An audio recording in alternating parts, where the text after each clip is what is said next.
Okay, so as we get into our study this morning, just briefly, let's talk about where we are and what's going on with the people of Israel. Where are the people geographically at this time?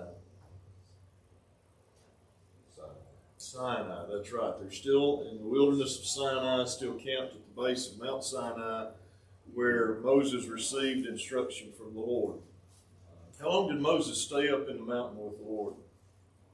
40 days. How many occasions? Two, that's right. You remember the first time he came down with the instruction that God gave him in the Ten Commandments, and he broke the commandments when he saw the people who had risen up to play and eat and drink, and in connection with the golden calf. Okay, so Moses received what during those 40 days? 10 Commandments. Okay, the 10 Commandments. What else did he receive? Ken? Tabernacles was going to look. Okay, how the tabernacle was to be built. Billy? The complete law. Complete law, the instructions that he get. Even what we've been studying for a few weeks now, he was given that. And specifically today, and just previous to this, we've been talking about leprosy, uncleanness of the people, and how that was to be remedied. The sacrifices that they were to give for a burnt offering, for a sin offering, for a trespass offering, for a peace offering, all of these were spoken to Moses while he was on the mount. He communicated those to Aaron and the priest.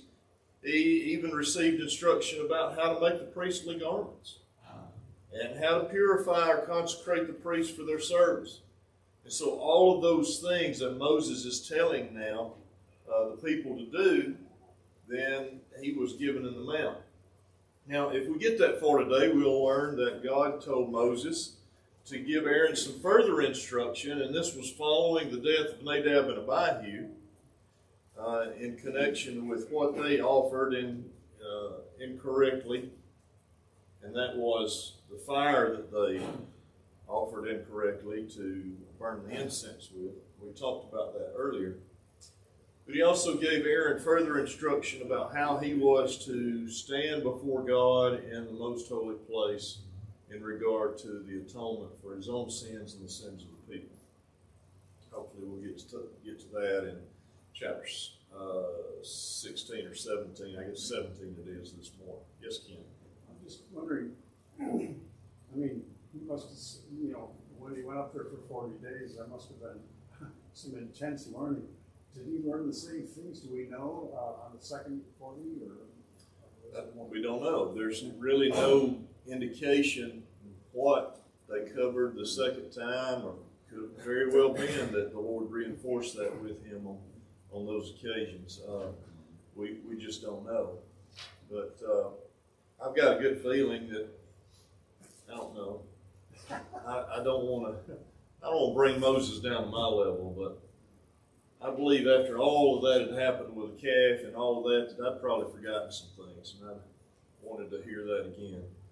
But we don't know for sure what the case was there. But anyway, we do know that he was given the instructions that he needed, what he was to carry out, and he did those things just exactly as God had instructed him. The priests did the things that Moses instructed them of the Lord. And there's a statement made in our study this morning, again, if we get that far, that they did exactly what God had commanded them to do in their priestly requirements. So that was good. If they had not done that, we had heard probably about another Nadab and Abihu experience, most likely. But we're glad that was the case, that Aaron and his sons continued to follow the Lord. All right, so what you see on the screen this morning looks like a bad case of black mold to me. But this was referred to as a situation similar to this. Of course, this is a modern house, a modern lady there looking at this. But you do see some masonry over to her right, to your right on the screen. And remember that the houses that the people would have lived in when they moved in. This is instruction now when they move into the land. So this is something that's going to happen in the future. Okay? When they go into the land, if you find a house that is infested like this, then these are the steps that you were to follow. So Leviticus 14, beginning with verse 33, tells us of these prospective occurrences of leprosy in the house. Now, what does the passage tell us? Did the leprosy just happen to occur, or is it just something that naturally came about, or how did that happen?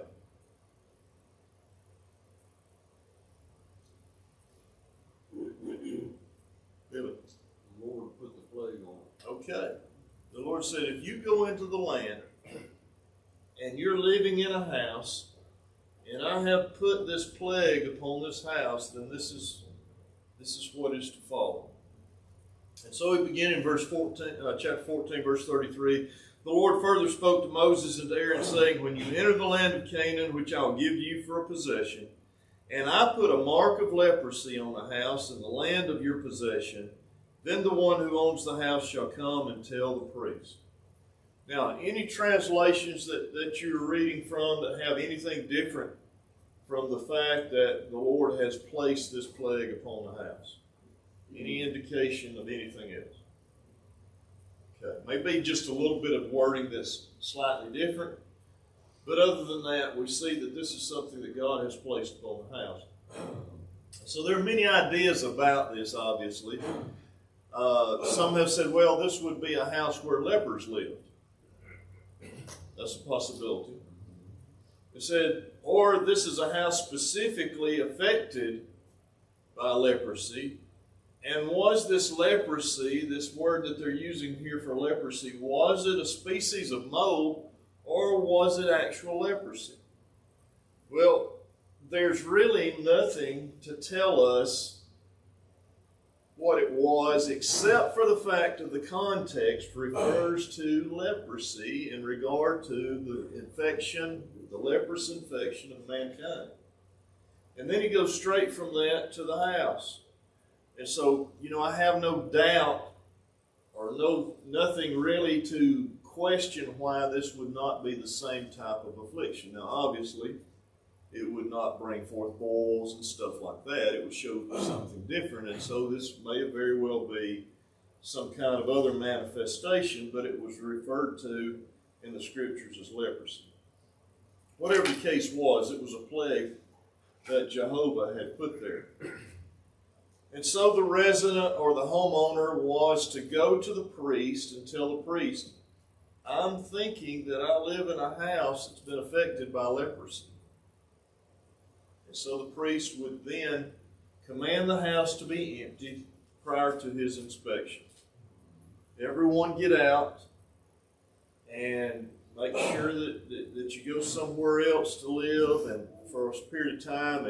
And by the way, if it is going to be leprosy, then you're going to be unclean till evening, and you'll need to wash your clothes and your body and those types of things. And we'll get into some of those particulars in a minute. There may have been a case where all of the house was not made unclean. For example, if the house had more than one room in it, and only one room was affected by the leprosy, then that portion of the house was to be unclean, but the other portion was not unclean. It depended on the level of the affected area, or the extent, I should say, of the affected area. And so then the priest would go and make an inspection.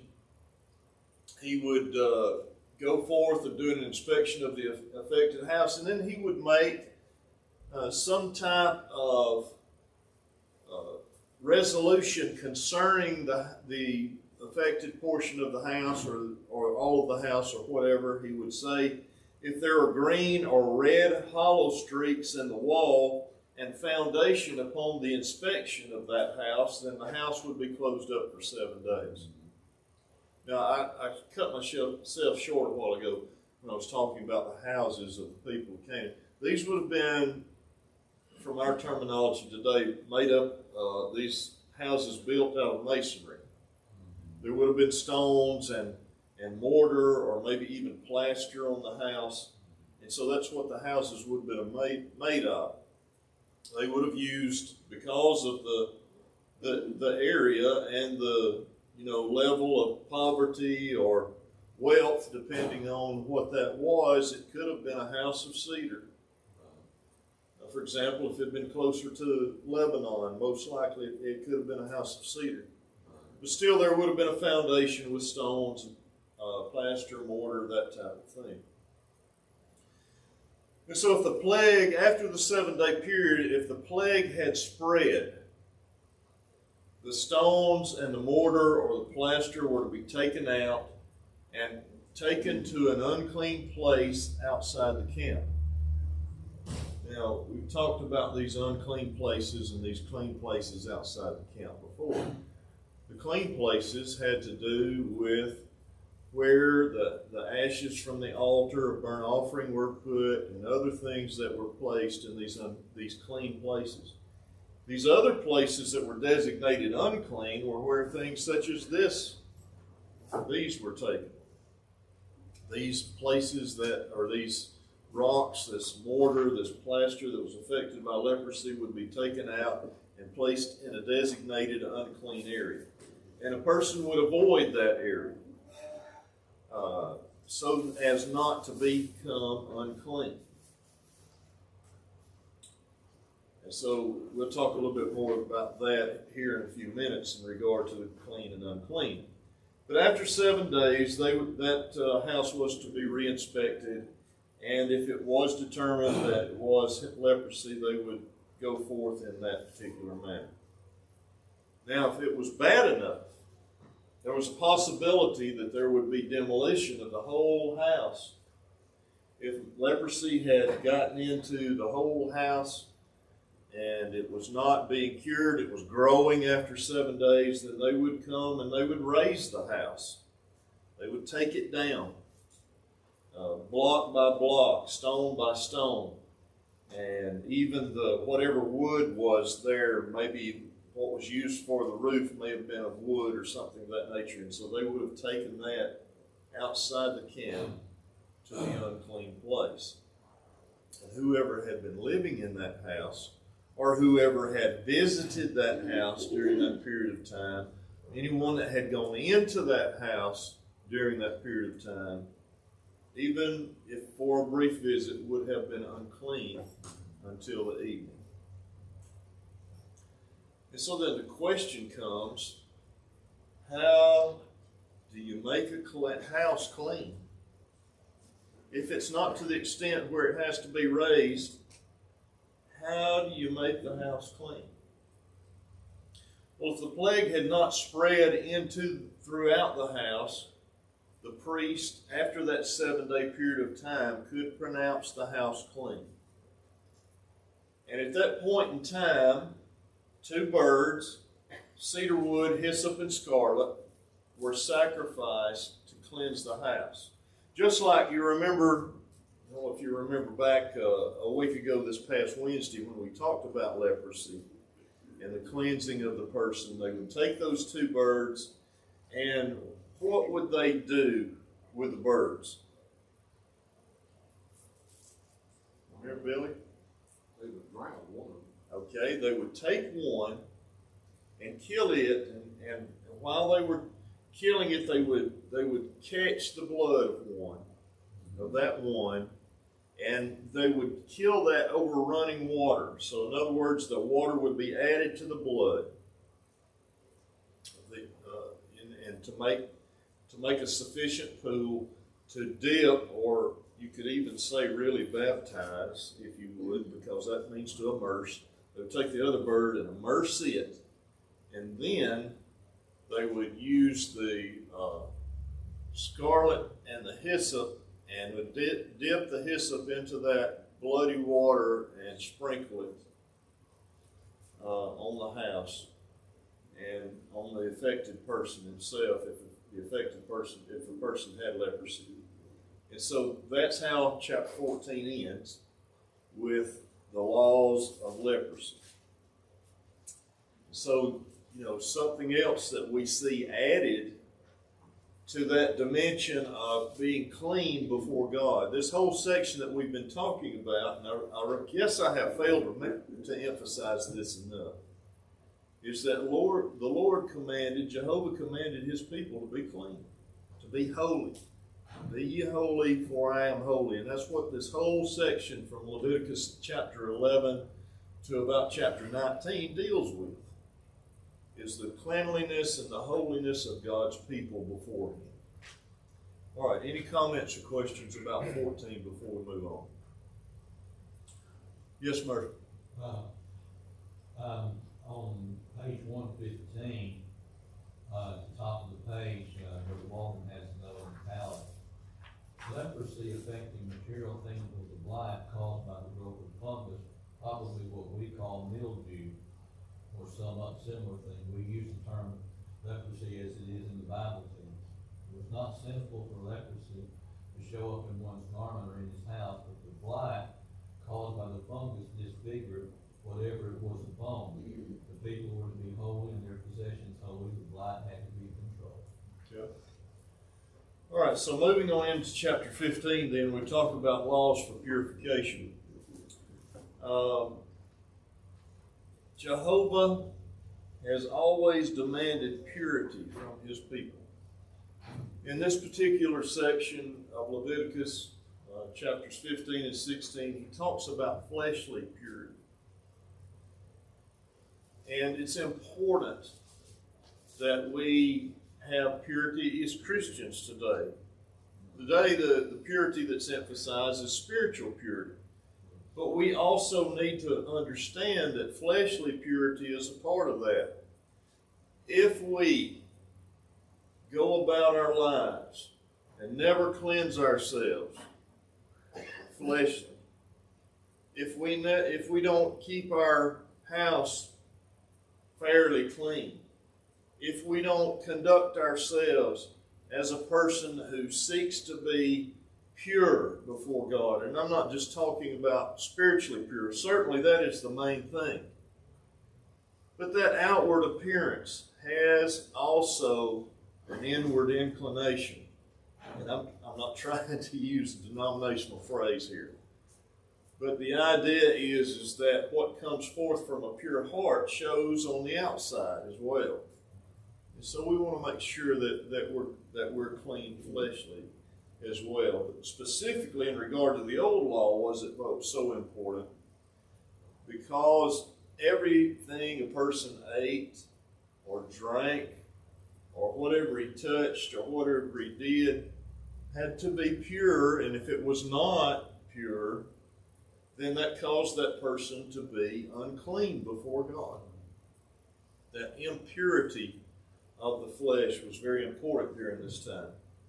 For example, the gold of for the building of the tabernacle had to be pure gold. It couldn't have been 10 karat. It couldn't have been 14 karat. It had to be pure, what we would call 24 karat gold. No impurities in it. No mixing of other metals in that gold. It had to be pure. The olive oil for the lampstand and the frankincense for the incense had to be pure. God did not accept any intermingling of anything that would cause that to be impure. And why is that? Could we not water down the oil a little bit with something and make it last and not be such a burden on us as a sacrifice? Sure, we could do that. Would God accept that? Could we not change the frankincense? I mean, frankincense was a very expensive, it wasn't an ointment. What am I trying to say? Not a spice. Was it a spice? What's the proper phrasing for that? An oil, maybe? Okay. So whatever it was, it had to be pure. Could we take something else and maybe thin it out and make it go a little further? Sure we could. It's called modern merchandising, isn't it? Would that be suitable to God? Of course not. All of those things had to be pure. And so likewise, the purity of the flesh. You know, we kind of joke today, and you know, somebody will say, "Well, I'm filthy. I need to go take a shower. Or I need to go take a bath." And somebody will say, "Well, it's not Saturday yet." You know, sometimes I wonder if some of our brethren don't do that. I mean, you know, and I know people, you know, sometimes have difficulty as we get older, or even if where our brain is affected with something that, you know, we don't think straight and we don't think about cleaning ourselves. Those things were important to God in the Old Testament, and they are important today as well, not just from the standpoint of who you may be around or whatever, but from the standpoint of are you putting this off? Are you thinking about the purity of your body as you would think about the purity of your soul? What's most important? Obviously, the purity of the soul. Are you going to go to hell because you didn't take a bath today? Well, probably not. But there are those things that we think about, because that shows how we take care of our outward appearance and body, shows how we feel about those things that are inward as well. Yes. I looked up frankincense. Yeah. It was considered like used in perfume. Perfume. If that helps anyway. Yes, yes. It's something that smells good. So. Right, that's right. Right. Very expensive. And so Jehovah told Moses on Mount Sinai that his people were to be holy. My people is to be holy. Let's look at that Exodus 19 and verse 6 for just a moment. Exodus 19 and verse 6.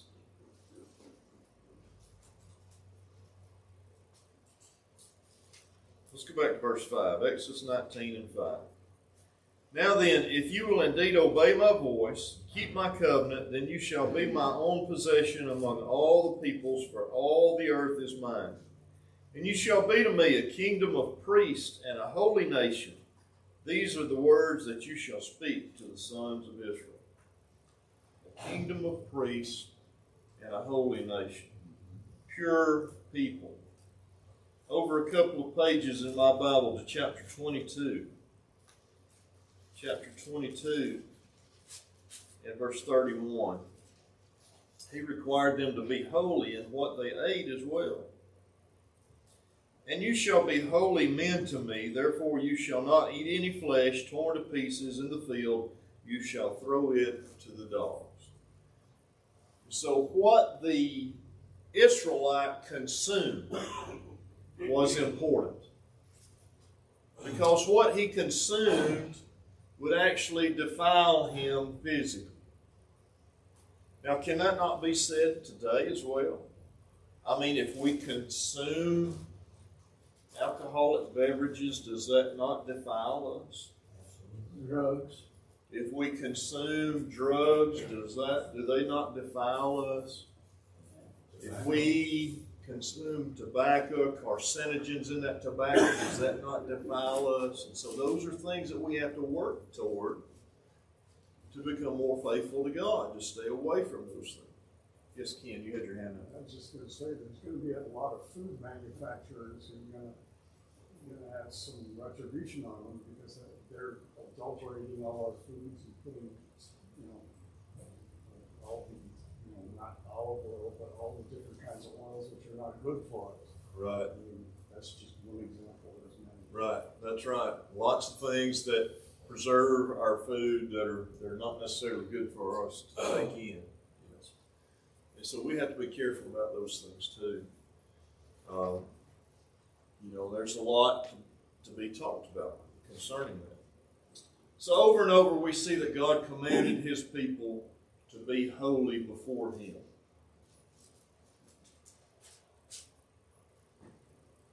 If a man or a woman had an issue from the flesh or of the flesh, he or she was to be considered unclean.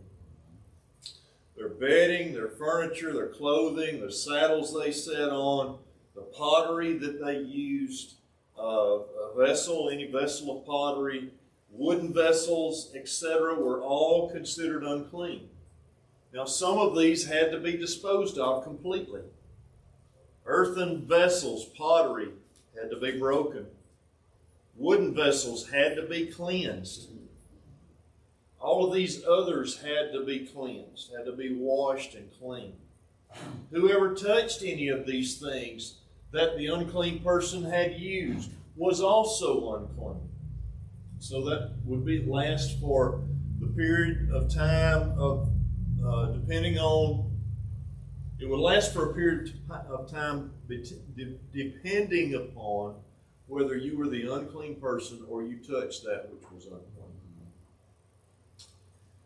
And so, if you touched something that was unclean, that would leave you unclean until evening. If you were the unclean person, then that would go 7 days or longer, depending upon the length of the period of uncleanness. Now, the remedy to this was that the one who had the issue would wash and be unclean until evening. Following that, he would wait 7 days and wash his clothes and body again in running water. On the 8th day, he would take 2 young pigeons or 2 turtle doves and give them to the priest for a sin and a burnt offering.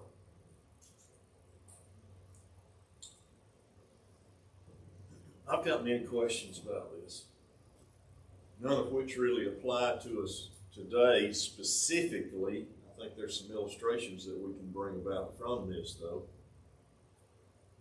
If I had an issue of blood or something of that nature, a running sore or something else that would fall into this category,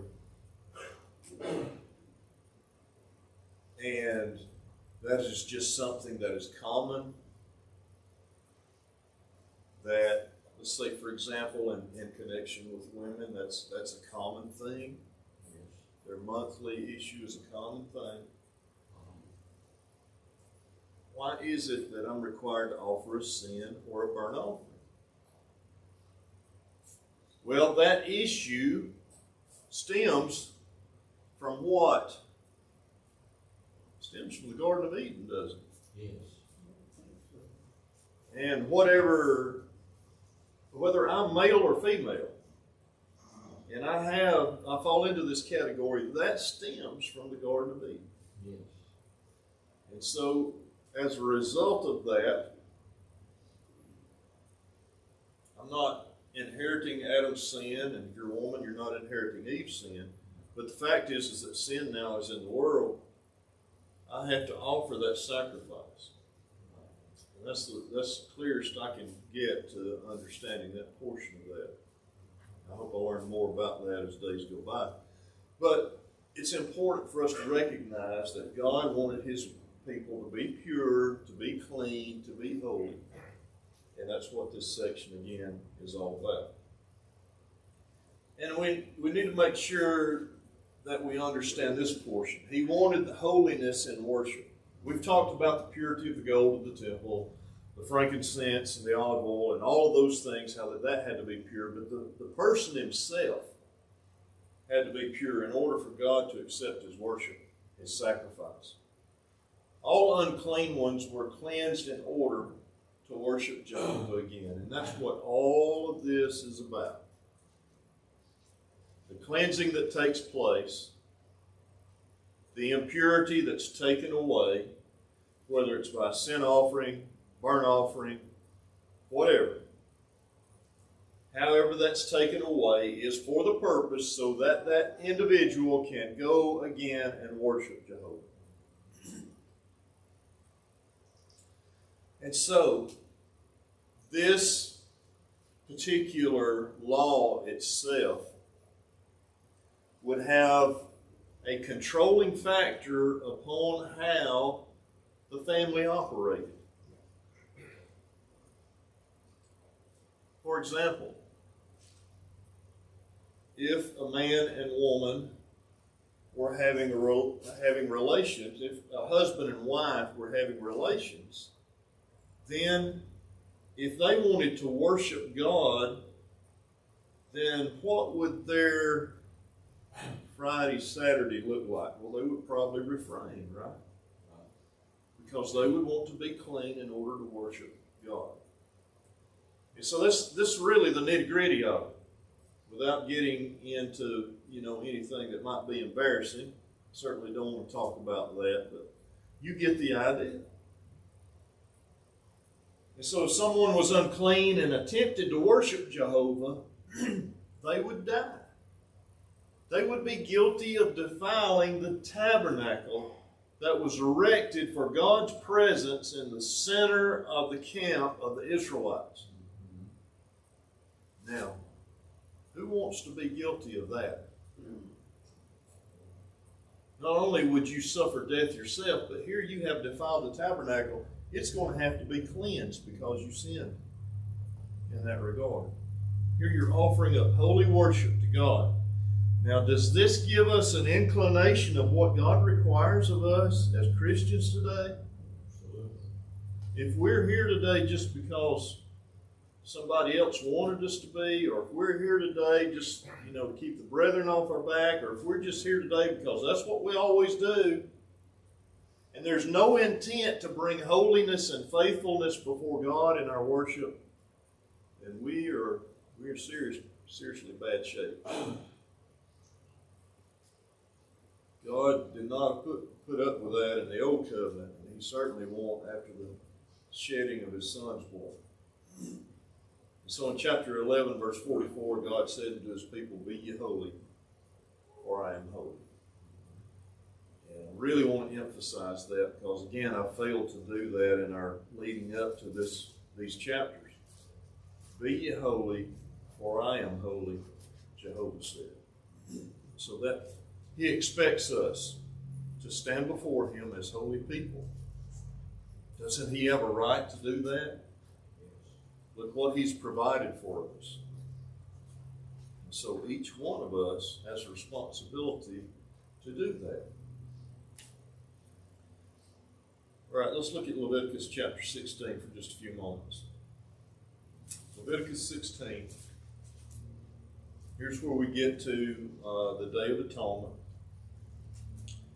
In this image here, we have what is supposed to be the high priest laying his hands upon the scapegoat here. Okay? You know what the scapegoat is, and you know how we use that phrase today or that wording today. Oh, they're just making me a scapegoat. In other words, they're putting all their sins upon me, and I'm going to take the blame for it. Well, this is how that word began, Leviticus chapter 16. But it has a much more holier connotation than the way we use it today. So in Leviticus 16 and verse 1, the Lord tells Moses, says, "Now you go to Aaron and tell him, after the death of Nadab and Abihu, I want you to direct Aaron concerning the holiness of the most holy place." Now, what did that have to do with Nadab and Abihu? Well, if you want to answer now, go ahead. We're going to talk about that more in just a second. Billy, you have your hand up? The incense was inside the tabernacle. It wasn't in the most holy place, but it was still inside the tabernacle. Right. And it was sin when they put the unauthorized fire Okay. in it. All right. All right. So Nadab and Abihu sinned. Did I cut you off, Billy? You have something else you was going to? Okay. Nadab and Abihu sinned. They brought improper fire to the incense and offered it. We're going to offer it on the altar of incense, which, first of all, was not their place to do. That was Aaron's place to do. He was the high priest. Secondly, both of them went in, and that certainly was not to be done because the high priest only was to go in and offer that incense. And thirdly, there was a presumption about any fire will do and all those other things that we talked about. So with that in mind, Jehovah tells Moses, you tell Aaron that you just can't go in within the veil in the most holy place at any time. As a matter of fact, you go in one time and one time only per year. So what follows then is his instruction to Moses about how this was to go about. So God's presence in the most holy place was where? On the mercy seat. Okay, on the mercy seat between the cherubim. Right. The smoke of the incense carried from the altar of burnt incense in past the veil onto the mercy seat where God dwelled. Because he said, my presence will be in the smoke, in the cloud. And so, as we go on to notice that, we consider that once per year was important. Only once per year on the 10th day of the 7th month of the Jewish calendar, the 10th day of the 7th month, would he, that is Aaron, the high priest, or whoever was high priest at the time, would go in with blood for atonement. Let's look at Hebrews 9, 6 and 7 for just a minute. Hebrews 9, 6 and 7. And I also want to look at verse 13 a little bit later on, and so if we get there, we'll come back to that.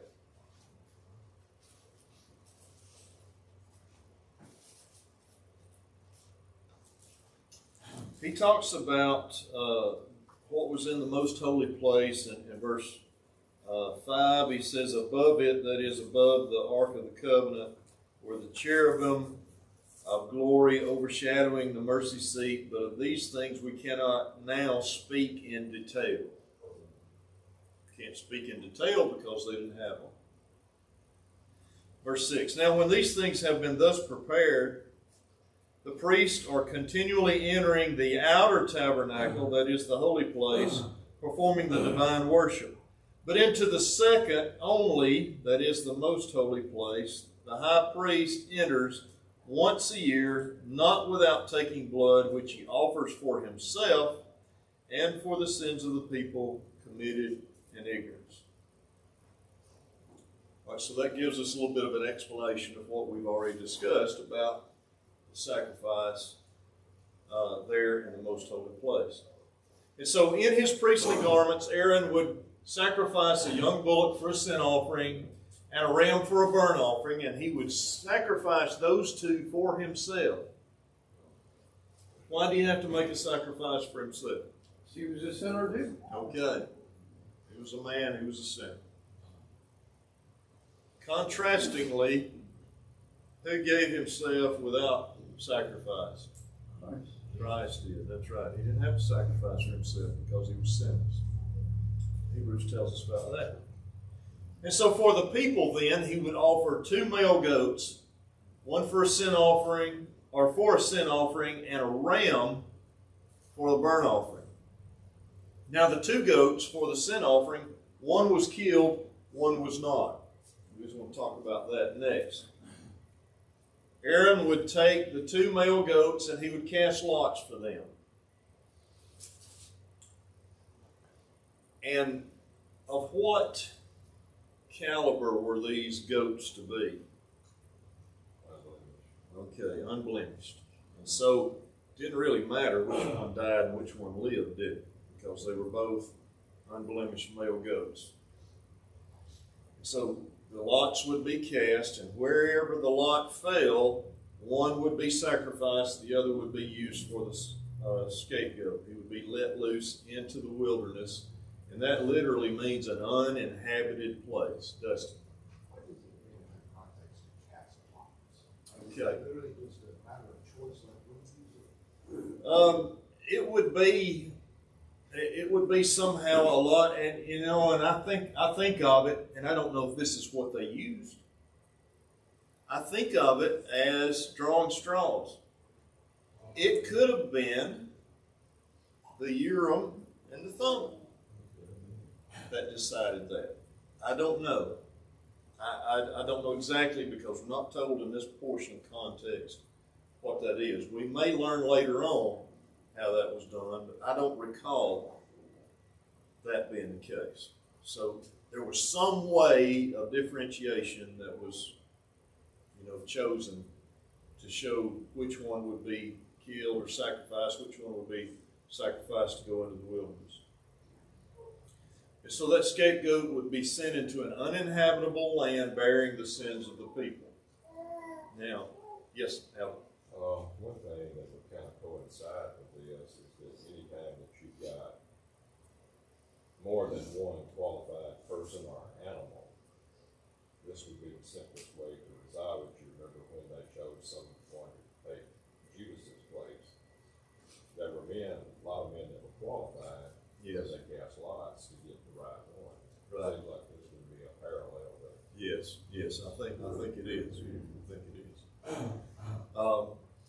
In the case of Judas's replacement, we know that the Lord had his hand directly in that.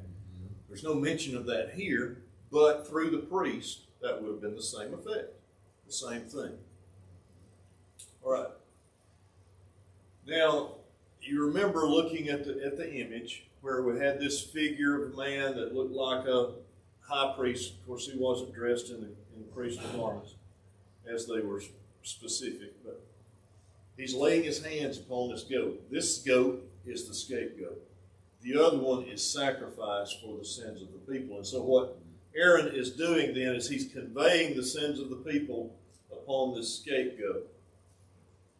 And this scapegoat, again, is led out into an uninhabitable land.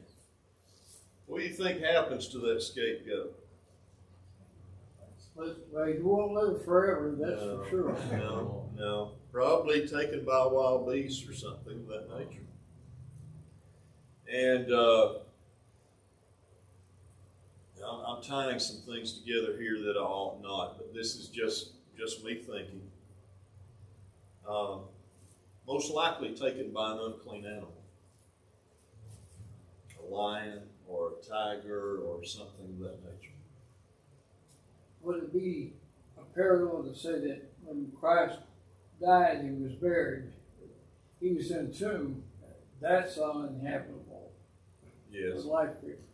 I don't know if that's a parallel or not. Yeah, that's uninhabitable as well. That's right. Okay, so now he goes back to talking about offering the incense. Aaron would take coals from the altar of burnt offering. Now, you see I've got that italicized, I've got it in bold, I've got it underlined. What's the importance of that? Yes, Bill? Nadab and Abihu did not take the fire from the altar. They took it from somewhere else. Right. That's right. That caused that offering of incense to be impure. What did Jehovah say to his people? Be ye holy, for I am holy. No substitutes.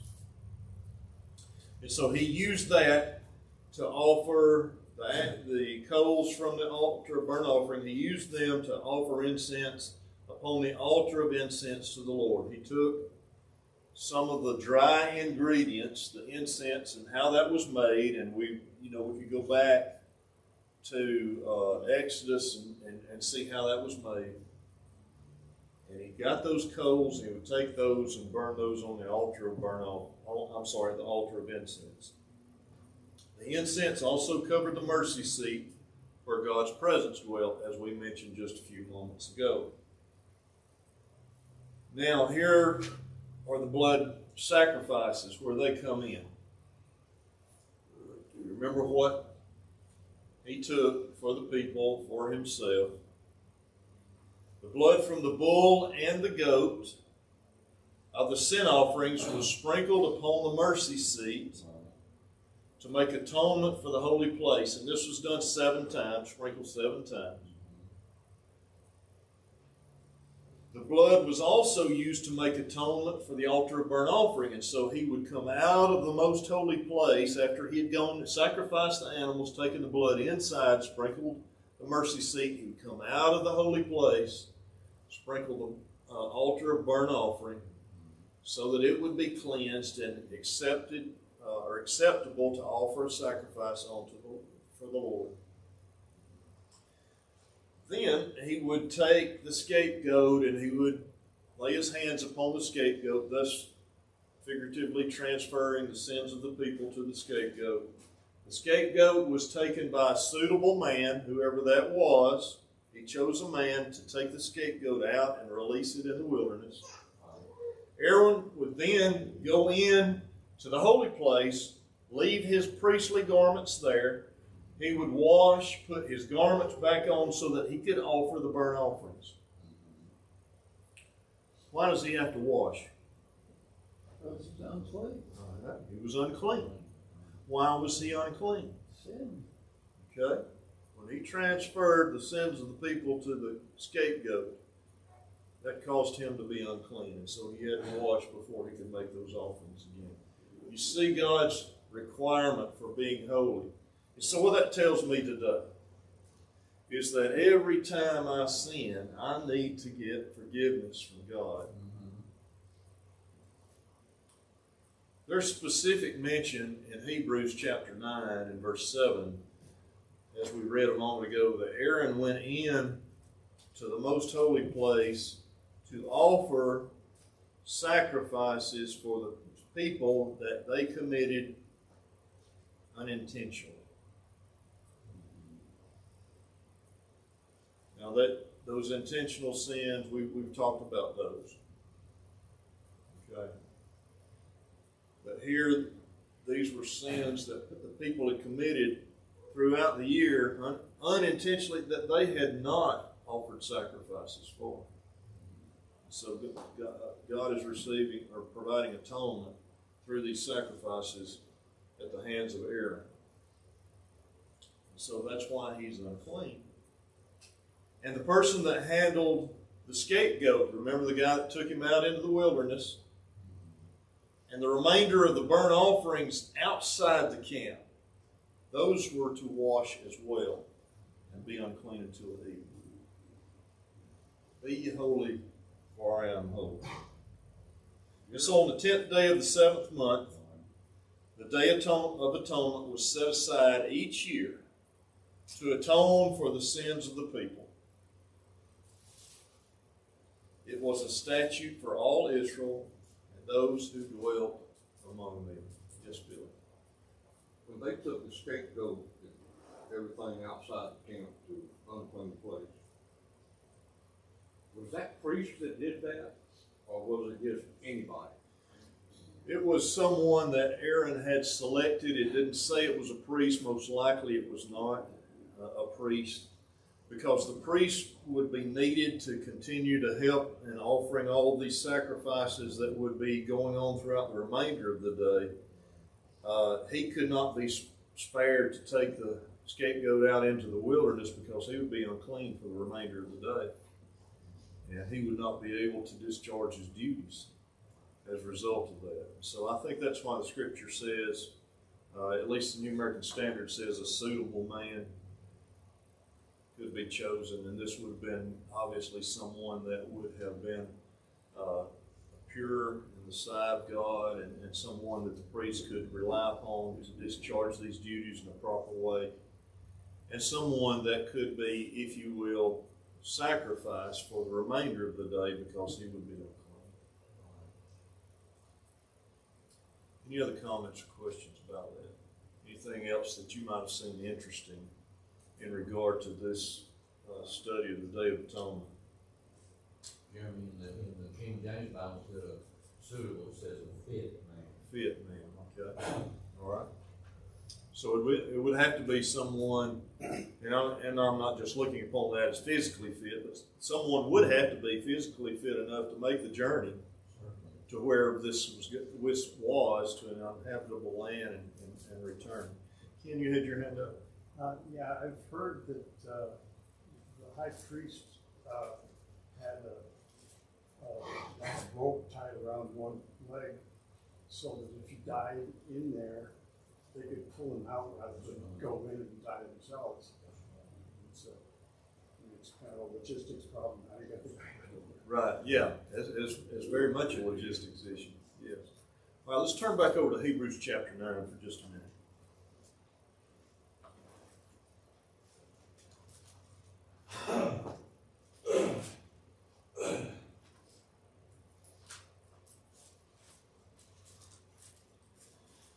Hebrews chapter 9, and I want to look specifically at verse 13, as I mentioned earlier.